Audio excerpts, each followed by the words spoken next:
Thank you so much for joining us today on Connect and Collaborate, where we come together each day to introduce you to our network of business and community leaders and to discuss important issues that impact business in Colorado and the region. I'm Tammy Schaefer, your on-air producer, and today we are connecting with Vital for Colorado. Peter Moore, Chairman and CEO of Vital for Colorado, is here to help host the show. We're so glad to have you back. Well, thanks a lot. And I guess in the category of unknown anniversaries, do you know that this is our 50th show together? Yes. 5-0. And that would make it 2 years at this point, for sure. It's a little bit over that. Is it already? So Vital for Colorado sponsors the show, and I'm fortunate to be on it twice a month, and we talk about all sorts of issues, and we try to further the mission of Vital for Colorado, which Absolutely. is a business organization which now has a little bit over 80,000 coalition members. And we're run by a 15-person board of directors, and I'm very, very proud to have one of our members of our board of directors, Chad Vorthmann, who I believe has been with Vital for Colorado since very, very close to the beginning. And Chad's an executive vice president of the Colorado Farm Bureau, and he's a real professional, knows an awful lot about public policy, and especially as it relates to agriculture in Colorado, which is really important. And a lot of times, the issue of agriculture seems to get lost when people talk about issues. And so we're lucky to have a guy like Chad to help make that not the case and explain the issues. So Chad's the executive vice president of the Colorado Farm Bureau. Welcome, Chad. Thank you. Thanks for having me. I'm excited to be here. Well, you've been here one time before, and so thanks for coming back. Why don't you just give a little bit of background for the Colorado Farm Bureau and who it represents, and maybe a bit of a pitch as to why agriculture is important, really for the country, but especially Colorado. Sure. Colorado Farm Bureau, we're coming up on our anniversary as well. We were founded in 1919.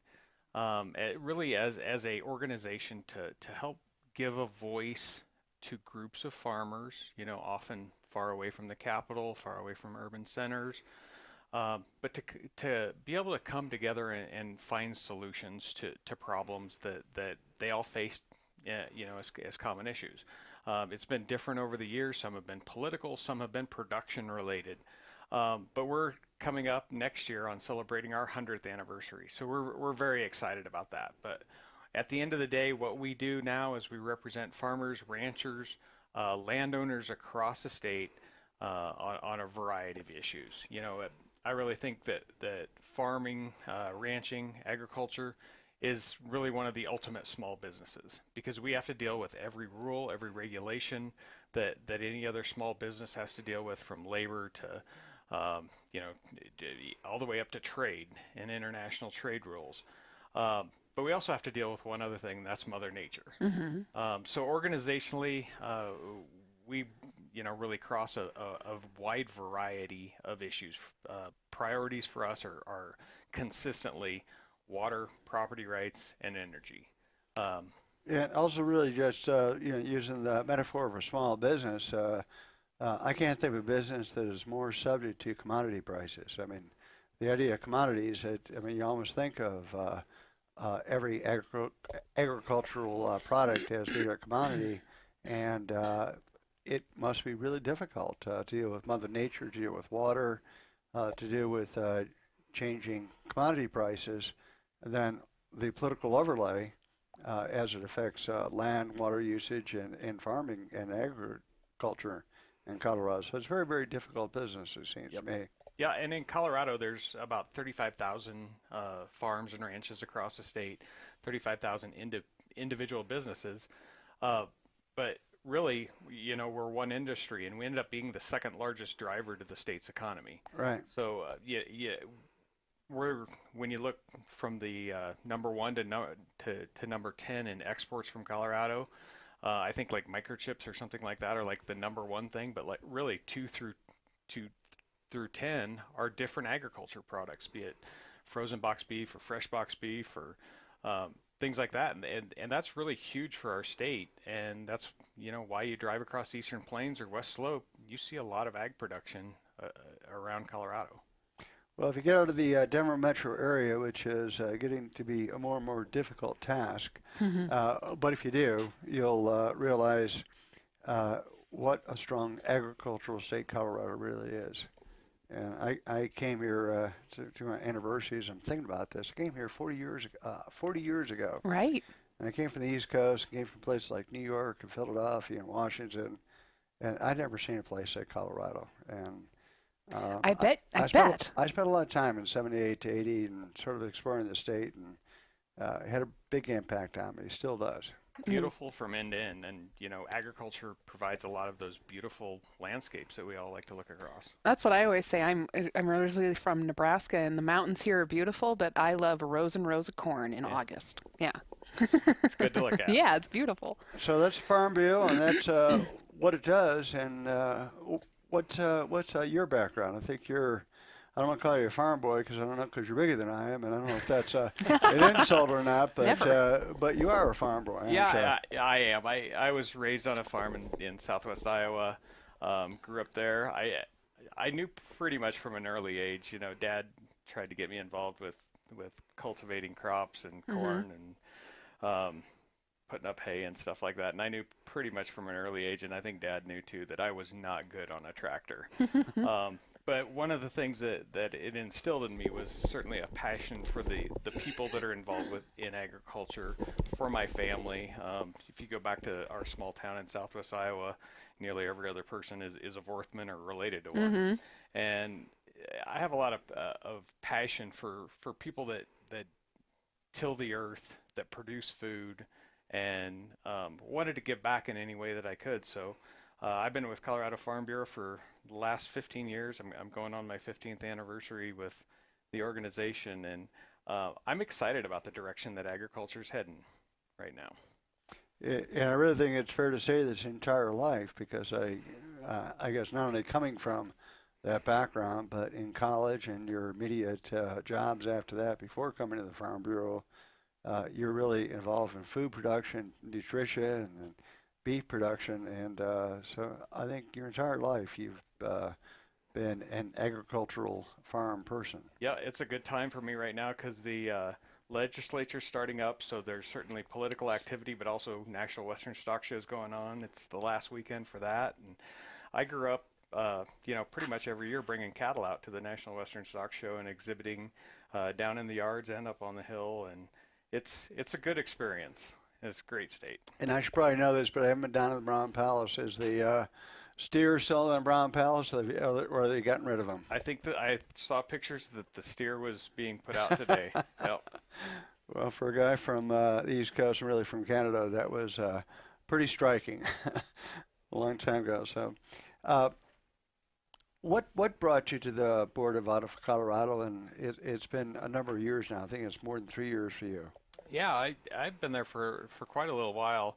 I think our interest in Vital for Colorado and being engaged with the board is it's important to have a voice from the broader business community on energy issues. And Vital for Colorado really provides that voice that's outside of the energy sector. So I can't think of any of us that are really involved with Vital for Colorado that are directly involved with the production of energy. But agriculture, for instance, it's important for us to be at the table because we're a huge consumer of energy, be it electricity, be it petroleum products, oil and gas, even renewables. And, when you look end to end in agriculture, it's one of the most important inputs, whether you're a conventional, row crop grain farmer, right, or a small organic producer. You still depend on energy, and that's one constant throughout all forms of ag production. That's one thing that I really want to sort of emphasize. I'm a corporate lawyer. I'm not an energy lawyer. I'm not an energy person. My clients are not really energy clients. My primary clients are actually involved in sports law. I'm a general counsel for National Rugby League. It's going to start play in April of 2018, and you represent agriculture, and we have many, many members on our board of directors who are Chamber of Commerce heads, and we have people as CEOs of companies. And so the way that I view our board of directors is really a group of business people or Chamber of Commerce people, if you want to put it that way, that realize that our economy rises and falls with the fortunes of the oil and gas industry, and we want to speak up for it because it's under threat. Yeah, certainly. So I thank you very much for your contribution, and I think in 2018 we'll try to emphasize the board of directors and who you are a little bit more, because people like to put people in pigeonholes and then knock them down. Yeah, and we're a really great group that's come together to talk about one common factor, and that's the threat of our energy community. But it also emphasizes really our interdependence when you go across industries on affordable, reliable energy. Okay. So just generally speaking, let's focus on the oil and gas I guess the interrelationship. There was a recent Colorado Springs Post Independent letter which argues that oil and gas has a negative impact on agriculture operations, and I think you're a pretty good person to speak to that. What's your thought in response to that statement? I would refute that. That's not anything that we hear from our producers. We get really good reactions about the interaction with the oil and gas community. You know, at the end of the day, when a lot of oil and gas is being developed, it's being developed on farmers' land, on agricultural land. So we want to be at the table and be part of the solution. We want to be proactive. We realize as an industry, we're a huge consumer of energy. You know, those center pivots that you see out on the eastern plains in northern Colorado, they don't just turn themselves. And whether it's the fuel that we use to put the crop in the field, or the fuel that's used to deliver products ultimately to the consumer at the supermarket, you know, we rely a lot on energy production. So I don't see that aspect of it. We need, what we're really looking at is we want to have positive solutions that work in our fields and pastures and for the energy developers as well. And I think articles like this point out conflicts that have happened in the past, but they also try to drive a wedge between two industries that really need and rely on each other. And they definitely can be aligned. I can't think of any industry, especially the agricultural industry, that wouldn't benefit by long-term, low-cost, reliable energy, especially domestic energy. And that has so many different aspects to it in terms of national security, but getting to agriculture, just look at the cost. And I imagine that, you know, given the complexities in the commodity markets, the amount of money you need to borrow, and the amount of water you need to have, and the electricity that you need to have, and the fuel to run the machines, that, you know, probably today's farmer is probably more of an economist than a farmer, because he has all these things to think about, and he has to balance them. And then worry about Mother Nature. And then worry about Mother Nature. So I think you just spoke about the contributions of the industry to the health of farmers.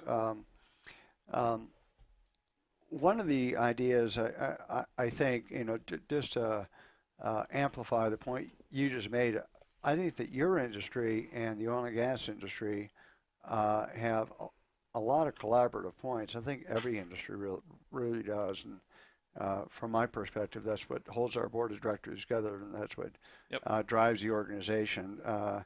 But from a farming point of view, aside from refuting, I guess, that statement for that one letter, what are other examples of collaboration that you can think of? I think a good example is the work that had been done almost 15 years ago on surface use agreements. It was an agreement that was struck by the agriculture community and the energy development community on how do we work together. You know, in Colorado, we're a split estate state, which means that, you know, there's a surface right. You know, there's a right to use the land, and you own the land. There's also a mineral right, and there's a right to develop those minerals that are underneath the land. And they're both equal. Yeah, and they're both equal. But surface use agreement really bridged that gap on how do we work together when there's a conflict.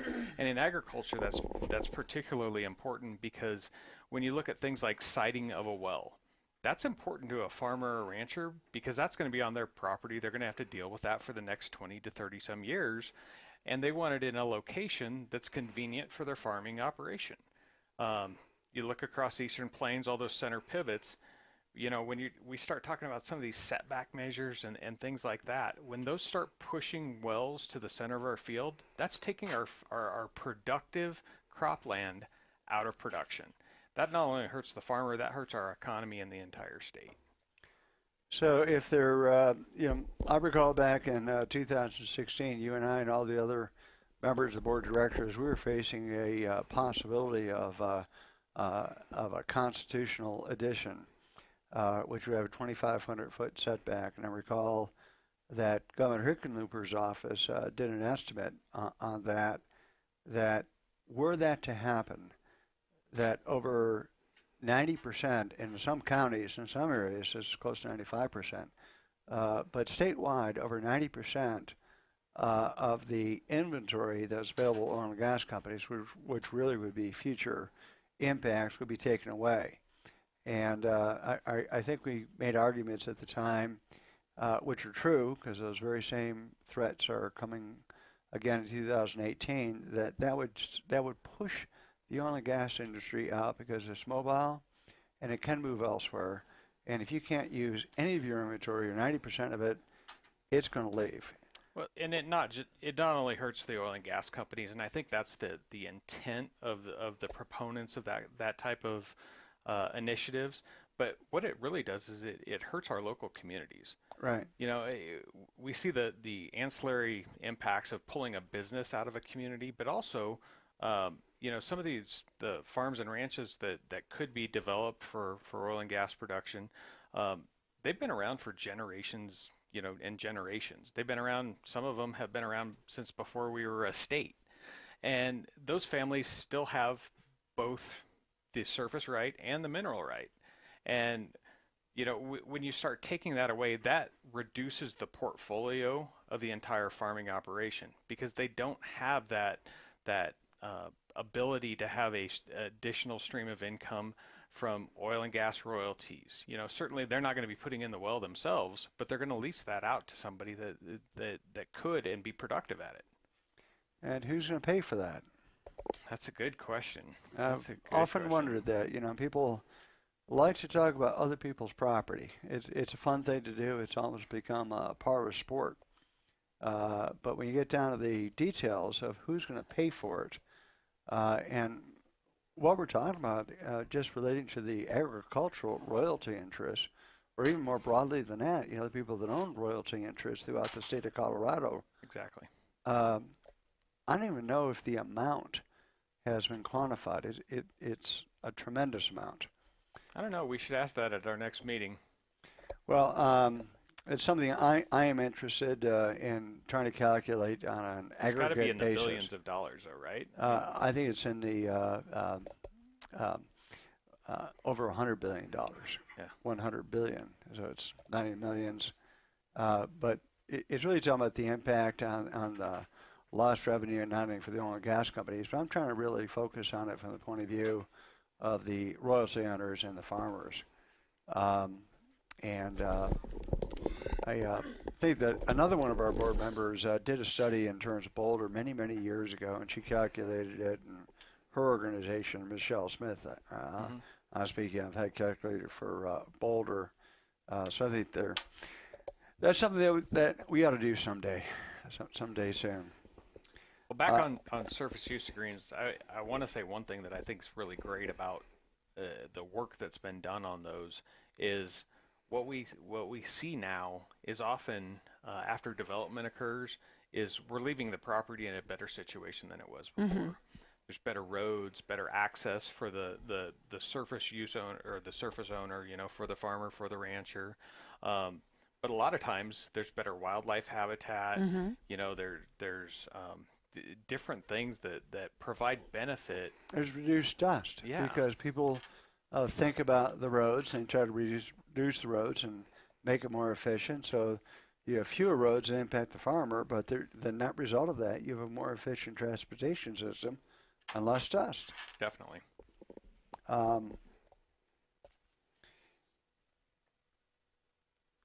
In terms of local control, I think you were talking about surface use agreements, and I think there's this idea out there that there's no local control, that the state government just sets the rules in Denver, and that's it. And that's not true at all, is it? That's not, and we see that we hear communities talking about how they have no rights or individuals have no rights. That's not the way our republic works. That's not the way we've ever worked. There's lots of rules, regulations. There's public notice. There's abilities to make comments. I just don't see that from our end, that if you have an issue with oil and gas facility or some type of energy development that's going in, that you don't have a voice. From Farm Bureau's perspective, yeah, we're an above all energy. We need more in this country. Right. Bottom line. So we've been working with Xcel Energy on their wind farm out on the Eastern Plains. They are going in front of the PUC to work on a Southern Colorado project. Those wind towers are going to be developed on farmers and ranchers' property. There's not really much options elsewhere to put those.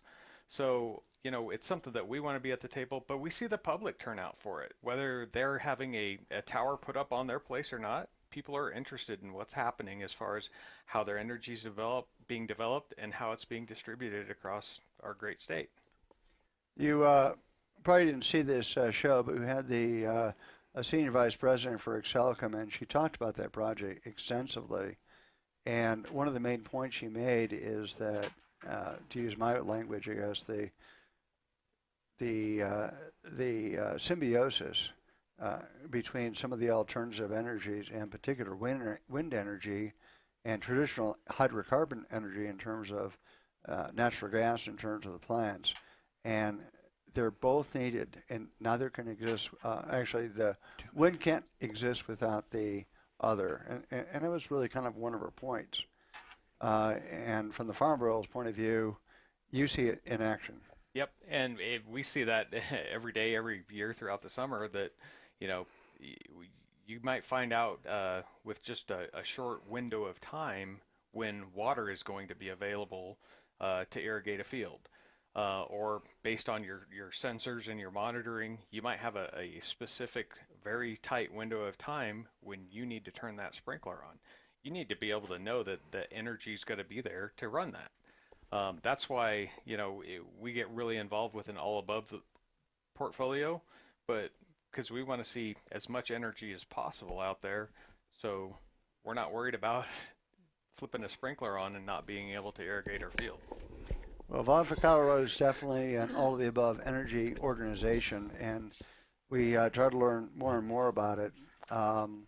And all the people that are involved in these industries say the same thing, except the people that want to keep it in the ground and want to fight it, and they want to say it's either or. And we don't really live in an either-or world, do we? No, we don't. And we have similar controversies in agriculture specifically. People want to know where their food comes from, but then they see a documentary or something that really worries them or turns them off on it. And when it's really about letting people have confidence in where their energy comes from, where their food comes from. Sure. Thank you so much, Chad Vorthmann, Executive Vice President of Colorado Farm Bureau. We're here with Peter Moore, Chairman and CEO of Vital for Colorado. We have more coming up after this break. Stay with us here on Connect and Collaborate, the voice of the Colorado Business Roundtable. Thanks so much for staying with us today here on Connect and Collaborate. We are connecting with Vital for Colorado with Peter Moore, Chairman and CEO of Vital for Colorado, and one of your board members, right? Chad Vorthmann from Colorado Farm Bureau.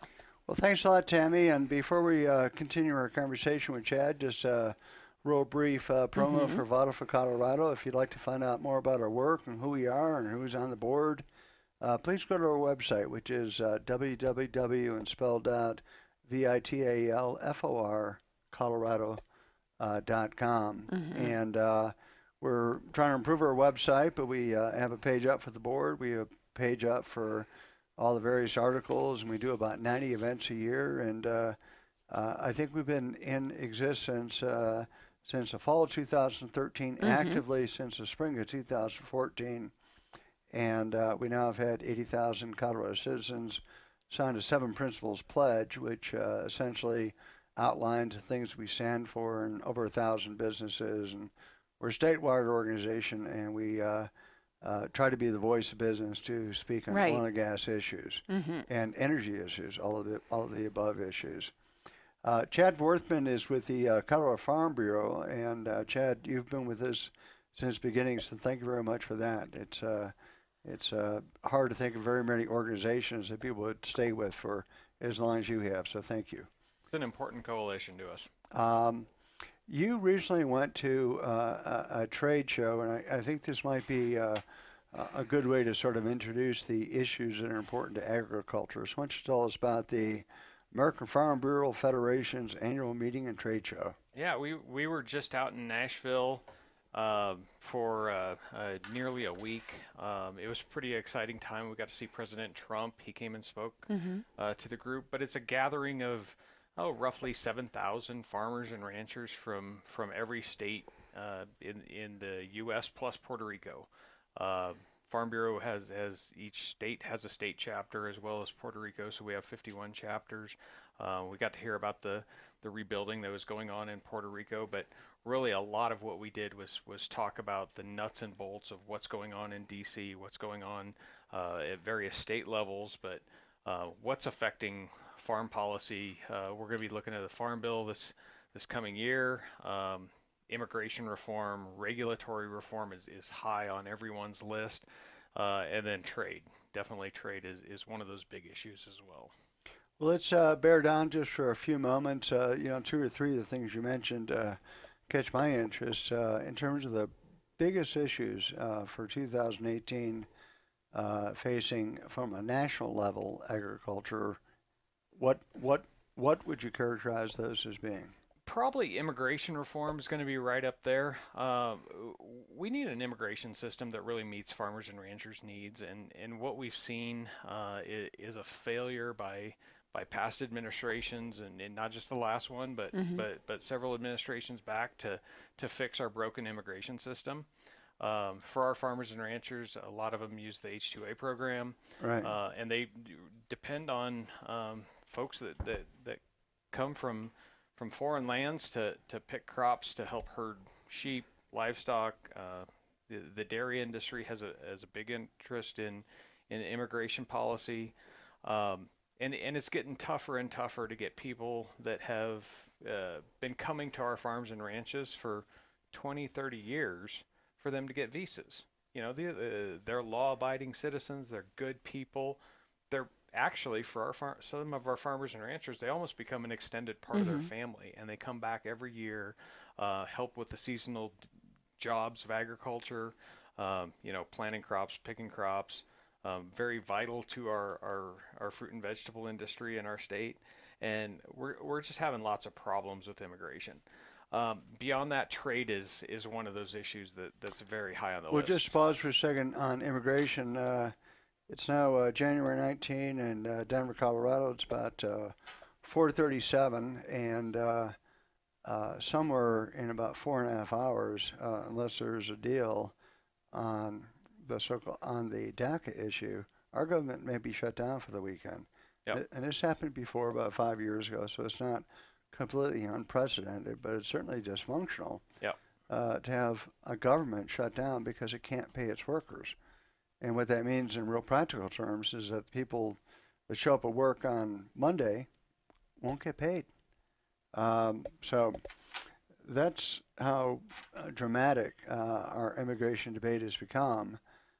So if you're in charge of, a long time ago, I used to work for the INS, Immigration Naturalization Service, and it's long gone away. But what would you implement as it relates to agriculture? What kind of program? I think it needs to be a balanced approach. It needs to meet agriculture's unique needs. And I think the thing that is different, and one of the things that we hear as a knock against our industry is, well, you should just pay your people more. Well, we often pay wages that are well above minimum wage. They're often really, really good paying jobs, but quite frankly, they're jobs that most people don't want to do. And the other problem with a lot of these jobs is they're seasonal. You know, you may be really, really well paid for 2 or 3 months out of the year, but the other 10 or 9 or 10 months, we're not growing crops. You know, we don't need to harvest peaches. We don't need that labor that we need in agriculture all at the same time. So we really need to have a unique situation. And the fact that it's seasonal might answer the first question of why, in reality, you're seeking workers that Americans will not do. Yeah. And I think that statement's just not believed. People say that, and people say that's not true. But if you think about the reality of it, it's hard work, number one, but it's very seasonal. And it's not the kind of work that I think that the American workforce, as I understand it, is well set up to do. And I think another misnomer that we get kind of bogged down in on immigration and immigration policy is people think that just because someone immigrates here for a job, they want to stay. And in agriculture, we don't see that all that much because a lot of people will be sending their paychecks back to their home country and they want to go back home. That's where their family is. That's where their extended family is. They want to come and do a job that we desperately need and then go back to the country that they're native to. So, but a phrase you might use, and I won't get into the debate in terms of the phraseology, so to speak, of the workers, but a large complaint is that people overstay the visas. If you had visas that would fit the work environment and allow the workers to do what they want to do and allow the American farmers to achieve the low prices and commodity prices that they seek to achieve, you would solve both problems, wouldn't you? Yeah, we just need the right flexibility for our industry. All right, well, I cut you off. I just want to break off on immigration a little bit. You were talking about, I think the other point you're just about to get into is trade. Yeah, trade's big for us. There was a lot of concerns this last year when the president pulled out of TPP, the Trans-Pacific Partnership, and there's also concerns around NAFTA. NAFTA is something that our organization supports very strongly. Right. It's been good for agriculture. Trade is good for a lot of things. It's good for our national security. You know, we don't. I think that's one of the things that people really forget in the trade discussion, how important diplomacy and trading of goods are to our national security. We don't trade with countries that have unsafe political environments and you know, corruption and things like that. We trade with stable countries, and that's good for our entire world. And I think that's often forgotten, but trade's something that's very important and vital to Colorado agriculture as well. We export a great deal of our crops. We export lots of beef through the form of you know, cut up box beef.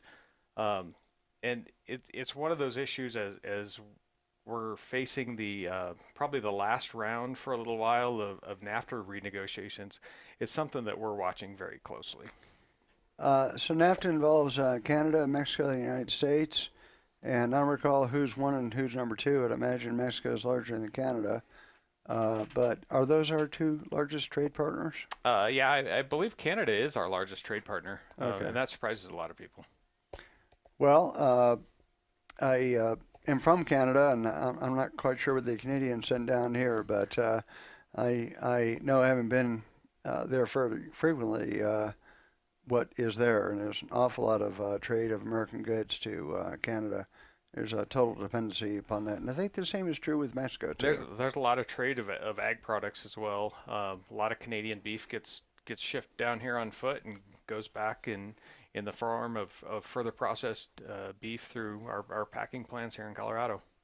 In terms of Colorado farmers, if let's just take a wild extreme, if there were total import-export controls and went into a totally protectionist type of economy, which I think most economists have argued against for almost 100 years, actually. What would happen to Colorado farmers? I mean, can Colorado farmers exist without trading with Canada and Mexico? Oh, it would be really devastating to us in the short term and the long term. One thing that trade does is it really stabilizes prices, and in a positive manner. Uh, when we're talking about NAFTA specifically, though, to kind of go back to why that's a hot topic right now, manufacturing was really hurt when NAFTA took effect. A lot of those jobs moved to other countries, and we can't forget that. It's just because it's good for agriculture and the ag economy. We can't forget that there is sometimes some discomfort in trade policies. But as we're going back to the table now and renegotiating NAFTA, we're supportive of the renegotiation. There's things that didn't exist when NAFTA was put into place. Smartphones didn't exist, for example. It's been around for quite a while. The issue of like intellectual property, we need to define those things. There's a lot of genetic technologies that we're using in agriculture to produce really smart crops and those kind of things that are drought tolerant and Disease tolerant? disease tolerant, pest tolerant. That those didn't exist before, and it's good to identify that and just kind of outline it. So we're in favor of the renegotiation. It just has to be done with first no harm. Don't harm the current good thing that our industry has going. You're an advocate for the ag industry, but I understand that you've created a program in Colorado. It might be a national program, I'm not sure, but in Colorado, it's a program of people to become advocates. Could you tell us a bit about that program? It's called our Elite Leadership Academy. It's something that's available to our farmer and rancher members. We really start with one of our core programs is our Young Farmer and Rancher program. And it's an opportunity for people under the age of 35 that are getting into farming and ranching, or families have been in, to network, to meet other people that are their age that are going through the same issues, be them financially, be them taking over the farm or ranch from parents or grandparents, family issues. They can network with other folks that are basically on their level, as well as learn new skills. And we take a subset of that group, a really small group, and put them through a year-long, very intensive training program. And this is really our best of the best. And whether at the end of the day, whether we need political testimony or just the ability to talk to consumers and communicate, what we're really looking for in our training program is the recognition that we're only 1-2% of the population as farmers and ranchers. And if we're going to feed the other 98-99% of you, you need to be able to trust us and have confidence in what we're doing. So we need to communicate that well. That's a pretty good point of pride there. Yep. Is this distinct to Colorado? Is this widespread, or is this your thing? It is. It's something that we developed in Colorado. We won an award actually a couple of years ago for development of the program from the American Farm Bureau Federation. But a lot of other states have started developing a similar program based off of what we've done. I think one of the really good things that we've done in it, though, is that when we put this program together, we looked at the Navy SEALs and why are they so good? And it's because they're a small team. And that's why we picked just a few people. So we can really spend a lot of time with them honing their skills. And, whether it be issues training, media training, or spokesperson training, they can really understand how to best communicate and help others understand the issues that are facing agriculture and why they're important to them as a consumer. Well, a couple of years ago, I was fortunate enough to be invited to a dinner down by your office and met a few of this cohort, I think a few years ago. A very, very impressive group, and it kind of gives you optimism toward the future. And, there's so much to be negative about, but this is something to be very positive about, I think. Yep, and that was one of the components we have of the program. It's a networking dinner where we bring in leaders in the community from different industries that we have coalitions with, like energy, all different industries across Colorado. We bring in at one time or another for the networking dinners. So our participants and folks like yourself get exposed to each other. So thinking about the problems of the that face the farmers, you've got the weather, you've got rising fuel prices, you have immigration issues, labor costs. What's going to happen? But the Colorado legislature, oh my goodness, what are they going to do? That's good. That's What a are good those question. guys going to do? That's a good question. For us on the state level, the issues that we pay particularly close attention to this year, water, rural broadband is something that's been discussed. Water issues are always going to be our top priority, though. Colorado's a headwater state, and really there's only one other state in the union that I consider a headwater state, and that's where all the either snow that falls in the mountains or rain that falls on the plains runs out of the state. All of our rivers pretty much run out of the state. The only other state that's like that is Hawaii. Okay. So think about it from that Okay. perspective. We can't make more water, but water's definitely a big issue for us as far as And I think that deal was struck for storage. Colorado back in 1920 or so, and it Yep. wasn't struck well for Colorado because the folks back then didn't realize what it would become today. It was a pretty wet year when that compact was struck. But, water, broadband, rural business issues, we're always watching those. But I think this year, probably the hottest topic that we're going to see play out, and we've seen lots of articles about it so far, is transportation. And what do we do about gridlock, particularly along the Front Range? But for us, making sure that we're not left behind in rural Colorado. We have roads and bridges that need to be fixed the same way as I-70 needs to be widened. So we want to be part of that solution. We want to make sure that we're funding our transportation adequately and that we're using our dollars wisely. Because whether it doesn't matter how good of a crop that we have on a certain year, if we can't ultimately get that to market, and by get that to market I mean all the way to the consumer at the grocery store, then we're at a loss, and that hurts. That there's costs along the way that have to be absorbed by someone, whether it's the processor or all the way back to the farmer. And I don't know, I don't know how well people know what a crisis this is. People have been talking about it, and there's a danger of talking about the house burning down over and over again that you eventually don't believe it's going to burn down. But I recall attending a meeting of statewide economic people last year, and it was in Grand Junction. So really wasn't focused on agriculture. It was really sort of western Colorado versus eastern Colorado. And the stories that I heard is that there were some mountain roads people lived on, state highways not being plowed, not enough money, roads that were not passable because they were just falling apart and not passable. And so I was driving back for that meeting, and I noticed sometimes somewhere around Vail, the roads got better.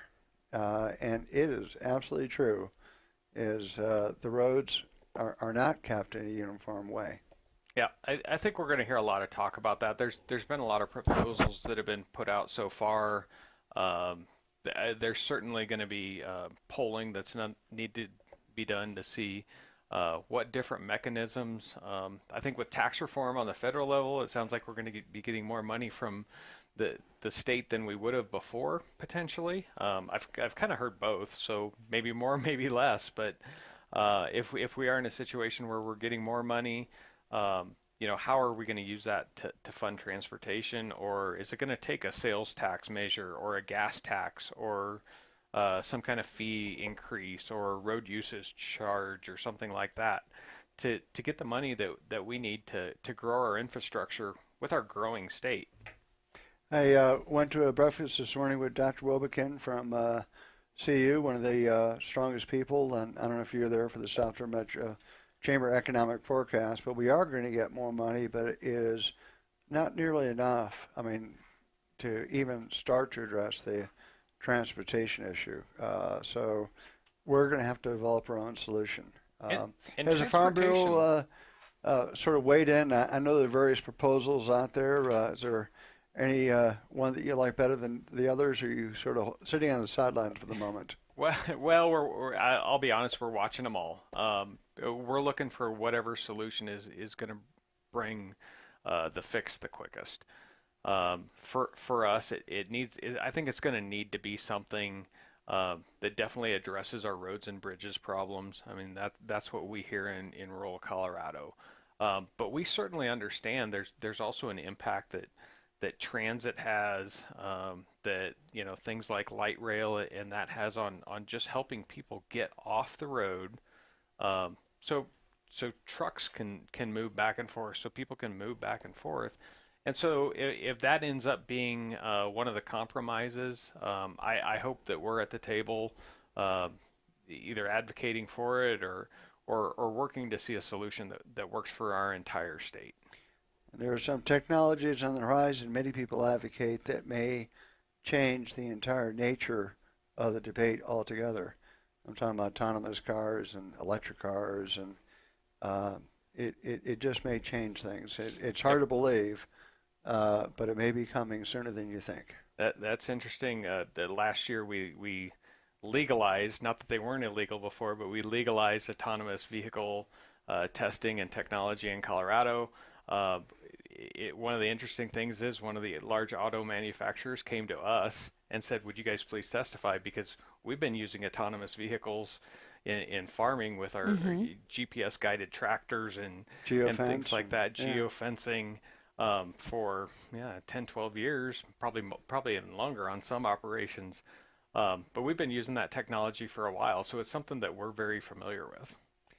Well, I believe that major companies such as General Motors will have the ability to manufacture such cars as soon as 2019, which is not too far away, but the laws throughout all of the 50 states do not really permit the use of these vehicles the way that the manufacturers would like them to be used. So it's a cat and mouse game, but it may change, and I don't know when it's going to change.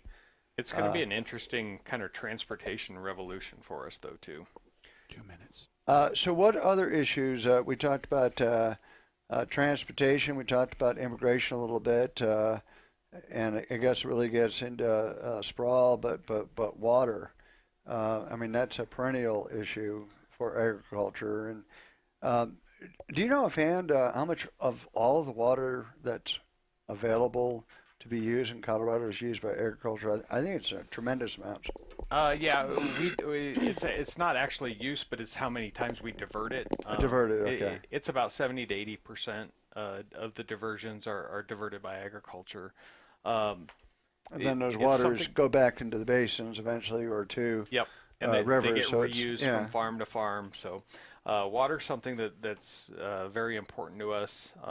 It's one of the infrastructure projects that we feel very strongly about, that we need to have the conversation with alongside our transportation, because it's the same issue. We need more water storage we do need more roads and bridges. Well, Chad, we just have a few minutes. I will first of all, if people would like to know more about, actually we have less than a minute. If people want to know more about the work of the Farm Bureau, where would you go? Come to ColoradoFarmBureau.com. That's probably the easiest. Okay. And there's a lot really going on. Rural broadband, I think, water, transportation, immigration, many issues facing the agriculture industry. Thank you. Thank you. Yes, thank you so much. Chad Vorthmann, Executive Vice President of Colorado Farm Bureau. We also want to thank Peter Moore, Chairman and CEO of Vital for Colorado, for helping host today's show. We love having all of this information and getting that information to people of what the different industries rely on and what they're doing for our community. Thanks so much, Chad. Thank you. Thanks, Peter.